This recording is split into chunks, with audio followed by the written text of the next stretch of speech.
ನಮಸ್ಕಾರ. ನನ್ನ ಹೆಸರು ಶೋಭಾ ಅಂತ. ನಮ್ಮದು ಮೈಸೂರೇ, ಡಿ ಸಾಲುಂಡಿ ನಮ್ಮೂರು. ನಾವು ಬೆಂಗಳೂರಿಂದ ಬಂದು ಇಲ್ಲಿ ಮೈಸೂರು ಬಂದಿದ್ದು, ಇಲ್ಲೇ ಇರೋಣ ಅಂದ್ಬಿಟ್ಟು ಬಂದು 3 ವರ್ಷ ಆಯಿತು. ಒಡವೆ ಒಂದು ಬೆಂಗಳೂರಲ್ಲಿ ಪ್ಲೆಜ್ ಮಾಡಿದ್ದೀನಿ, ಅದೊಂದು ಟ್ರಾನ್ಸ್ಫರ್ ತೊಗೊಳ್ಳೋಣ ಅಂದ್ಬಿಟ್ಟು ನೋಡುವಾಗ ನ್ಯೂಸಲ್ಲಿ, ಪಬ್ಲಿಕ್ ನ್ಯೂಸಲ್ಲಿ ಈ ಒಂದು ಹ್ಯಾಡ್ ನೋಡಿ ಗೂಗಲಲ್ಲಿ ಸರ್ಚ್ ಮಾಡಿ ಕಂಪನಿ ಇದೆಯಾ, ಆನೆಸ್ಟ್ ಆಗಿದೆಯಾ ಅಂತ ನಾನು ಗೂಗಲಲ್ಲಿ ಸರ್ಚ್ ಮಾಡಿದಾಗ ಗೂಗಲಲ್ಲಿ ಒಂದು ಕಂಪನಿ ಬಂದಿದ್ದಕ್ಕೆ ಹೇಡಿ ಇಂಡಿಯಾ ಅನ್ನೋ ಕಂಪನಿ ಬಂತು. ನಾನು ಆನ್ಲೈನಲ್ಲಿ ನಂಬರ್ ತೊಗೊಂಡು ಅವ್ರ ಕಂಪನಿಗೆ ಹೋಗಿ ವೆರಿಫಿಕೇಷನ್ ಮಾಡಿದ್ರೆ ಕಂಪನಿ ಇದೆ, ಆನೆಸ್ಟ್ ಆಗಿದೆ ಅಂತ ಹೇಳಿದ್ಮೇಲೆ ಇವ್ರನ್ನ ಕಾಂಟ್ಯಾಕ್ಟ್ ಮಾಡಿ ನಾನು ಒಡವೆ ಟ್ರಾನ್ಸ್ಫರ್ ತೊಗೊಳಕ್ಕೆ ಅಂತ ಇವರು ಮ್ಯಾನೇಜರ್ ಒಬ್ಬರು ಬಂದರು, ಅಭಿಲಾಷ್ ಅಂತ ಹೇಳ್ಬಿಟ್ಟು. ಡ್ರೈವರ್ ಹರೀಶ್ ಅಂತ ಬಂದು ಟ್ರಾನ್ಸ್ಫರ್ ತೊಗೊಂಡು ಬಂದ್ವಿ. ಹೋದ ವರ್ಷ ಮೇ 25ನೇ ಇಸ್ವಿಲಿ, ಮೇ 26ನೇ ತಾರೀಕು ಹೋದ ವರ್ಷ 25ನೇ ಇಸ್ವಿಲಿ ತೊಗೊಂಡು ಬಂದಿದ್ದು ಒಡವೆನ. ತೊಗೊಂಡ್ಬಂದು ಪ್ಲೆಜ್ ಮಾಡಿ ನಾನು ಒಡವೆ ಬೇಕು ಅಂತ 1.5 ಲಕ್ಷ ತೊಗೊಂಡ್ಬಂದು ಒಡವೆ ಕೇಳಿದಾಗ, ನಿಂದು ಬಡ್ಡಿ ಏನಿದೆ ಬಡ್ಡಿ ಹಿಡ್ಕೊಂಡು ಅಸಲಲ್ಲಿ ನನಗೆ ಎಷ್ಟು ಒಡವೆ ಬರುತ್ತೆ ಅಷ್ಟು ಒಡವೆ ಕೊಡು ಅಂತ ಕೇಳಿದಾಗ, ಇವನು ಇಲ್ಲ ನಂದು ಒಡವೆ ಅದು ಫ್ರೀಸ್ ಮಾಡಿರ್ತೀವಿ, 3 ತಿಂಗಳು ತೆಗಿಯೋಕ್ಕಾಗಲ್ಲ, ನಾವು ಅದ್ಮೇಲೆ ದುಡ್ಡು ತೊಗೊಂಡು ಬಿಸ್ನೆಸ್ ಮಾಡ್ತೀವಿ, 3 ತಿಂಗಳಾದ್ಮೇಲೆ ತೆಗೆದು ಕೊಡ್ತೀವಿ ಅಂತ ಹೇಳಿದ್ದಕ್ಕೆ ಸರಿ ಆಯಿತು ಅಂದ್ಬಿಟ್ಟು ನಾನು ನವೆಂಬರಲ್ಲಿ ಬಂದೆ. ಮತ್ತೆ ನವೆಂಬರಲ್ಲಿ ಬಂದರೆ ಇಲ್ಲ ನಮ್ಮದು ಪ್ರಾಬ್ಲಮ್ ಆಗಿದೆ, ಬಿಡಿಸ್ಕೊಂಬಿಡಿ ನಿಮ್ಮ ಒಡವೆಗಳನ್ನ, ನನಗೆ ಒಡವೆ ಕೊಡೋಕ್ಕಾಗ್ತಾಯಿಲ್ಲ, ನಾವು ಕಂಪನಿ ಕ್ಲೋಸ್ ಮಾಡ್ತೀವಿ ಅಂತ ಹೇಳಿದ್ರು.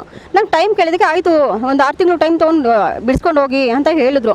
ಸರಿ ಫೆಬ್ರವರಿಲೇ ನಾನು ದುಡ್ಡು ತೊಗೊಂಬಂದರೆ ಇಲ್ಲ ನಮ್ಮ ಹತ್ರ ಒಡವೆ ಇಲ್ಲ ಕೊಡ್ತೀವಿ ಅಂತ ಹೇಳ್ಬಿಟ್ಟು, ಕೊಡ್ತೀನಿ ಅಂತ ಹೇಳಿಲ್ಲ, ಕೊಡಲ್ಲ ಅಂತಲೂ ಹೇಳಿಲ್ಲ. ನಾನು ಅದು ಬಡ್ಡಿ ಸಮೇತ ದುಡ್ಡು ತೊಗೊಂಬಂದಿದ್ದೆ 16 ಲಕ್ಷ RTGS ಮೂಲಕ ನಾನು ಅಕೌಂಟಿಗೆ ದುಡ್ಡು ಹಾಕ್ಸ್ಕೊಂಡಿದ್ದೀನಿ, ಕ್ಯಾಶ್ ತೊಗೊಂಡಿಲ್ಲ ನಾನು. ಆವಾಗ ಇವನು ಕರೆಕ್ಟಾಗಿ ಮಾತಾಡಿಲ್ಲ, ಗಲಾಟೆ ಆಯಿತು. ನಾನು ವಯಸ್ಸಾಳದವ್ರನ್ನ ಕರ್ಸ್ಕೊಂಡೆ, ಪೊಲೀಸ್ನವ್ರನ್ನ ಕರ್ಸ್ಕೊಂಡೆ. ಪೊಲೀಸ್ನವರೇ ಹೇಳ್ತಾರೆ, ಮೇಡಮ್ ಸುಮ್ಮನೆ ಗಲಾಟೆ ಬೇಡ, ಅವ್ರ ಹತ್ರ ಮಾತಾಡಿ, ಅವ್ರಿಗೆ ಎಷ್ಟು ಕೊಡ್ತಾರೋ ಅಷ್ಟು ಇಸ್ಕೊಳ್ಳಿ. ಏನು ಸರ್ ಎಷ್ಟು ಕೊಡ್ತಾರೋ ಅಷ್ಟು ಇಸ್ಕೊಳ್ಳಿ ಅಂತ ಕೇಳ್ತೀರಾ, ನಾನು ಕಂಪ್ಲೇಂಟ್ ಕೊಡ್ತೀನಿ ಅಂದರೆ, ಅಮ್ಮ ನೀವು ಅದೆಲ್ಲ ಮಾಡಿ ಸುಮ್ಮನೆ ಯಾಕೆ ರಿಸ್ಕ್ ತೊಗೋತೀರಾ ಅಂತ ವಯಸ್ಸಾಳ ಪೊಲೀಸವ್ರು ಹೇಳ್ಕೊಡ್ತಾರೆ ನನಗೆ. ಸರಿ ಅಂತ ನಾನು ಪೊಲೀಸ್ ಸ್ಟೇಷನ್ಗೆ ಹೋದರೆ ಆಲ್ರೆಡಿ ಅಲ್ಲಿ 9 ಜನ ಇದೇ ರೀತಿ ತೊಂದರೆ ಆದವ್ರು ಕೂತ್ಕೊಂಡಿದ್ರು. ಏನಿದು ಅಂತ ಕೇಳಿದ್ರೆ, ನಮಗೂ ಈ ರೀತಿ ಚಿನ್ನದ ಮೋಸ ಆಗಿದೆ, ನಾನು ಅಲ್ಲಿಗೆ ಹೋಗೋವ್ರಿಗೂ ಗೊತ್ತಿಲ್ಲ, ಇವನ ಕೆಲಸನೇ ಚಿನ್ನದಲ್ಲಿ ಮೋಸ ಮಾಡೋದು, ಅಂದರೆ ನೀವು ಪ್ಲೆಜ್ ಮಾಡಿದ್ರೆ ಮಾರ್ಬಿಟ್ಟಿದ್ದೀರಾ ಅಂತ ಬಲವಂತವಾಗಿ ಮಾಡಿಸ್ಕೊಳ್ಳೋದೇ ಇವನ ಕೆಲಸ. ಅದನ್ನು ನಾನು ವೀಡಿಯೋ ಮಾಡಿದ್ದೀನಿ, ಅದು ಪೊಲೀಸ್ ಸ್ಟೇಷನಲ್ಲಿ ಇದು ವೀಡಿಯೋ ಮಾಡಿದ್ದೀನಿ. 9 ಜನಕ್ಕೂ ಸೆಟ್ಲ್ಮೆಂಟ್ ಆಗಿದೆ, ನಾನೊಬ್ಬಳು ಸೆಟ್ಲ್ಮೆಂಟ್ ಮಾಡಿಸ್ಕೊಳ್ಳಿಲ್ಲ. ಯಾಕೆ ಸೆಟ್ಲ್ಮೆಂಟ್ ಮಾಡಿಸ್ಕೊಳ್ಳಿಲ್ಲ ಅಂತಂದರೆ, ಅವತ್ತಿನ ರೇಟಲ್ಲಿ ಮಾರ್ಕೋತಾನಂತಾನು. ಯಾವಾಗ ನಾನು ಹೋದ ವರ್ಷ ನಾನು ಪ್ಲೆಜ್ ಮಾಡಿದಾಗ ಏನು ರೇಟ್ ಇತ್ತು ಆ ರೇಟಲ್ಲಿ ಪ್ಲೆಜ್ ಮಾಡಿಸ್ಕೋತಾನಂತೆ. ಏನಂತ ನಾನು ಮಾಡಿಸ್ಕೊಳಕ್ಕೆ ನಾನು ಅಲ್ಲಿಂದ ಇಲ್ಲಿಗೆ ಟ್ರಾನ್ಸ್ಫರ್ ಆಗಿ ತೊಗೋಬೇಕಿತ್ತು, ಅಲ್ಲೇ ಬಡ್ಡಿ ಕಟ್ಟಿ ನಾನು ಒಡವೆಯಲ್ಲಿ ಇರ್ತಾ ಇರಲಿಲ್ವಾ, ಅದಕ್ಕೆ ನಾನಿಲ್ಲ, ನಾನು ಬಲವಂತವಾಗಿ ನೀನು ಮಾಡಿಸ್ಕೊಳ್ಳೋದು ತಪ್ಪಾಗುತ್ತೆ, ನಾನು ಬಿಟ್ಟು ಕಂಪ್ಲೇಂಟ್ ಕೊಡ್ತೀನಿ ಅಂದರೆ ಕಂಪ್ಲೇಂಟ್ ತೊಗೊಳ್ದೇನೆ ನಾನು ಸಂಜೆ 4 ಗಂಟೆಗೆ ಹೋಗಿದ್ದಕ್ಕೆ ರಾತ್ರಿ 12 ಗಂಟೆವರೆಗೂ ಅಲ್ಲೇ ಕೂತ್ಕೊಂಡಿದ್ದೀನಿ. ಅದಕ್ಕೂ ನಾನು ವೀಡಿಯೋ ಮಾಡಿದ್ದೀನಿ. 12 ಗಂಟೆವರೆಗೂ ಕೂರಿಸ್ಕೊಂಡಿದ್ದಾರೆ, ನನ್ನ ಹತ್ರ ಕಂಪ್ಲೇಂಟ್ ತೊಗೊಂಡಿಲ್ಲ, ಕಾಂಪ್ರಮೈಸ್ ಕೂರಿಸ್ಕೊಂಡಿದ್ದು ಅದೇ ಪೊಲೀಸ್ ಸ್ಟೇಷನ್ ಇರೋಂಥ ಸಬ್ ಇನ್ಸ್ಪೆಕ್ಟರ್ ಮದನ್ ಕೂರಿಸ್ಕೊಂಡಿದ್ದು. ಮತ್ತು ಇಬ್ಬರು ಕಾನ್ಸ್ಟೇಬಲ್ ಇದ್ದಾರೆ, ಅವರು ಕೂಡ ಕೂತ್ಕೊಂಡು ಬ್ರೈನ್ ವಾಶ್ ಮಾಡ್ತಾರೆ, ಒಂದು ಕೊಟ್ಟಷ್ಟು ಇಸ್ಕೊಬಿಡಿ, ನೀವು ಸುಮ್ಮನೆ ಕಾನೂನು ಅಂತ ಹೋದರೆ 10 ವರ್ಷ ಓಡಾಡಬೇಕಾಗತ್ತೆ ಅಂತೇಳಿ. ಇದೆಲ್ಲ ನೋಡಿ ಇದೆಲ್ಲ ಕಷ್ಟ ಆಗುತ್ತೆ, ನಮ್ಮ ಕೈಲಿ ಫೈಟ್ ಮಾಡೋಕ್ಕಾಗಲ್ಲ ಅಂತ ಹೇಳ್ಬಿಟ್ಟು ಕಂಪ್ಲೇಂಟ್ ಆಯಿತು. FIR ರೈಸ್ ಮಾಡೋಣ, FIR ರೈಸ್ ಮಾಡಿದ್ದೀನಿ, ಮುಖ್ಯಮಂತ್ರಿಗಳಿಗೆ ಪಿಟಿಷನ್ ಬರೆದೆ. ಸರ್ ಈ ಥರ ನಿಮ್ಮ ಮನೆಯಿಂದ ಅರ್ಧ ಕಿಲೋಮೀಟ್ರ್ ದೂರದಲ್ಲಿ ಈ ಥರದೊಂದು ಚಿನ್ನದ ಮೋಸ ನಡೀತಾ ಇದೆ, ನಾನು ಕಂಪ್ಲೇಂಟ್ ಕೊಟ್ಟರು ಯಾವುದೇ ಥರ ತನಿಖೆ ಮಾಡ್ತಾಯಿಲ್ಲ, ಬರೀ ಹೋದಾಗೆಲ್ಲ ನೋಟಿಸ್ ಕೊಡ್ರಿ ಅಂತ ಹೇಳ್ತಾರೆ ಅಂದ್ಬಿಟ್ಟು, ಆವಾಗಿನ ಮಾಜಿ ಮುಖ್ಯಮಂತ್ರಿಗಳು ಸಿದ್ದರಾಮಯ್ಯ ಅವ್ರ ಮನೆ ಹತ್ರ ಹೋಗಿ 5-6 ಸಲ ಹೋಗಿದ್ದೀನಿ. ಒಂದ್ಸಲಿ ಅವ್ರ ಕೈಗೆ ಪಿಟಿಷನ್ ಕೊಟ್ಟಿದ್ದೀನಿ, ಅವ್ರ ಮಗ ಯತೀಂದ್ರ ಸಿದ್ದರಾಮಯ್ಯ ಅವ್ರಿಗೆ ಪಿಟಿಷನ್ ಕೊಟ್ಟಿದ್ದೀನಿ, ಹರೀಶ್ ಗೌಡ್ರಿಗೆ ಹೇಳಿದ್ದೀನಿ, GT ದೇವೇಗೌಡರಿಗೆ ಹೇಳಿದ್ದೀನಿ, ಕಮಿಷನರ್ ಮೇಡಮ್ಗೆ ಪಿಟಿಷನ್ ಬರೆದು ಕೊಟ್ಟಿದ್ದೀನಿ.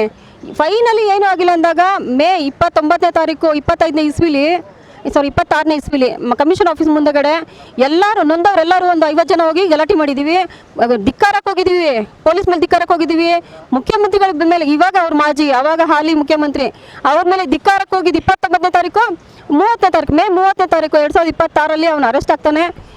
ಹೋಗಿ ಜೈಲ್ಗೆ ಹೋದ, ಒಂದು 52 ದಿನ ಜೈಲಲ್ಲಿದ್ದ, ಬೇಲಲ್ಲಿ ಆಚೆ ಬಂದಿದ್ದಾನೆ.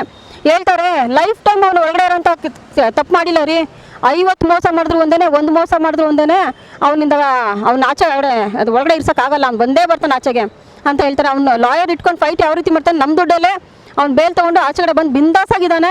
ನಮ್ಮ ದುಡ್ಡುಗಳ ಕತೆ ಏನಾಗಿದೆ, ನಂದು 1/4 kg ಚಿನ್ನ, ನನಗೆ ಮೋಸ ಆಗಿರೋದು 1/4 kg. ಆ ಥರ ನನ್ನ ಜೊತೆ ತುಂಬ ಜನ ಇದ್ದಾರೆ, ಅವ್ರಿಗೆ ನ್ಯಾಯ ಯಾರು ಕೊಡ್ತಾರೆ? ಇವಾಗ ಕಾನೂನು ಪ್ರಕಾರ ಹೋರಾಡಿ ಅಂತಾರೆ. ಇವತ್ತು ದುಡಿದ್ರೆ ಉಂಟು, ದುಡಿದೇ ಇದ್ರಿಲ್ಲ ಜೀವನ. ಇವತ್ತು ಕೆಲಸಕ್ಕೆ ಹೋಗಿಲ್ಲ ಅಂದರೆ ನಮ್ಗೆ 500 ರೂಪಾಯಿ ಲಾಸ್ ಆಗುತ್ತೆ, ನಾವು 500 ರೂಪಾಯಿಗೆ ಅಯ್ಯೋ ಅಂತ ಇದ್ದೀವಿ. ಅಂಥದ್ರಲ್ಲಿ ಹೋಗಿ ಕೋರ್ಟ್ಗೆ ಹೋಗಿ ಒಂದು ಸತಿ ನೋಟಿಸ್ ಕಳ್ಸೋಕ್ಕೆ 8,000 ರೂಪಾಯಿ ಕೇಳ್ತಾರೆ. 20 ಜನಕ್ಕೆ ಚೆಕ್ ಕೊಟ್ಟಿದ್ದಾನೆ, 20 ಜನಕ್ಕೂ ಚೆಕ್ ಬೌನ್ಸ್ ಮಾಡಿ ಕೇಸ್ ಹಾಕೊಳ್ಳಿ ಅಂತ ಕೇಳ್ತಾರೆ. 20 ಜನಕ್ಕೂ ಚೆಕ್ ಬೌನ್ಸ್ ಮಾಡಿ ಕೇಸ್ ಹಾಕೊಂಡು ಕೇಸ್ ಫೈಟ್ ಮಾಡಬೇಕು ಅಂದರೆ ಅವ್ರ ಮನೆಗಳ ಪರಿಸ್ಥಿತಿ ಏನಾಗಿದೆ? ನಾನು ಅದನ್ನು ಕೇಳಿದೆ, ಇವು ಚೆಕ್ ಏನಿದೆ, ಪ್ಲೆಜ್ ಏನಿದೆ, ನಮ್ಮದು FIR ಏನಾಗಿದೆ, ಅವ್ರಿಗೆ ಸೆಟ್ಲ್ಮೆಂಟ್ ಮಾಡಿ ಕೊಟ್ಬಿಡಿ, ಅವ್ರದ್ದೇನಿದೆ ಅದು ಕೊಟ್ಬಿಡಿ, ಅವ್ರು ಇಷ್ಟೇ ಅಷ್ಟು ಅಂತೆಲ್ಲ, ಎಷ್ಟಾದರೂ ಪರವಾಗಿಲ್ಲ ಒಂದಿಷ್ಟು ಅಂತ ಮಾತಾಡಿ ಕೊಟ್ಬಿಡಿ ಅಂತ ನಾವು ಅಷ್ಟಾಗಿ ಕೇಳ್ಕೊಂಡ್ರು ಕೇಸ್ ಹಾಕೊಳ್ಳಿ ಅಂತ ಹೇಳ್ತಾರೆ. ಕೇಸ್ ಫೈಟ್ ಮಾಡೋ ಶಕ್ತಿ ಇಲ್ಲ. ದಯವಿಟ್ಟು ಇದ್ರ ಬಗ್ಗೆ ಇದು ಸಂಬಂಧಪಟ್ಟವರು ಕ್ರಮ ತಗೊಂಡು ನಮ್ಗೆ ನ್ಯಾಯ ಒದಗಿಸ್ಕೊಡಿ. ಈ ಪೊಲೀಸ್ನವರಿಂದ ನಮ್ಗೆ ಅನ್ಯಾಯ ಆಗಿದೆ, ಈ ಕಮಿಷನರ್ ಸೀಮಾ ಲಟ್ಕರ್ ಕಮಿಷನರ್ ಮೇಲೆ ಹೇಳ್ತೀನಿ ನಾನು. ಅವ್ರ ವಿರುದ್ಧವಾಗಿ ನಾನು ದಾಖಲೆಗಳಿದೆ, ನಾನು ಪಿಟಿಷನ್ ಬರೆದಿದ್ದೀನಿ. ಅಲ್ಲಿ ನಿಂತು ನಾವು ಧಿಕ್ಕಾರಕ್ಕೆ ಹೋಗಿದ್ದೀವಿ, ನಮ್ಮ ಹತ್ರ ದಾಖಲೆ ಇದೆ. ದಯವಿಟ್ಟು ಹೇಳ್ತಾ ಇದ್ದೀನಿ, ಇದ್ರ ಬಗ್ಗೆ ಕ್ರಮ ತಗೊಳ್ಳಿ, ನಮಗೆ ನ್ಯಾಯ ಒದಗಿಸ್ಕೊಡಿ. ಒಬ್ಬರು ಇಬ್ಬರು ಇಲ್ಲ, ಇಲ್ಲಿ ತುಂಬ ಜನ ಇದ್ದೀವಿ, ನಾನು ಅದನ್ನು ಲೆಕ್ಕ ಹೇಳೋಕ್ಕಾಗಲ್ಲ. ನೋಡಿ ನಮಗೂ ನ್ಯಾಯ ಒದಗಿಸ್ಕೊಡಿ. ಈ ಪ್ರಕರಣವನ್ನ ತನಿಖೆ ಮಾಡ್ತಾ ಇರುವಂತ ಪೊಲೀಸ್ ಅಧಿಕಾರಿಗಳ ಮನೆಯಲ್ಲಿದೆ ಆ ಚಿನ್ನ.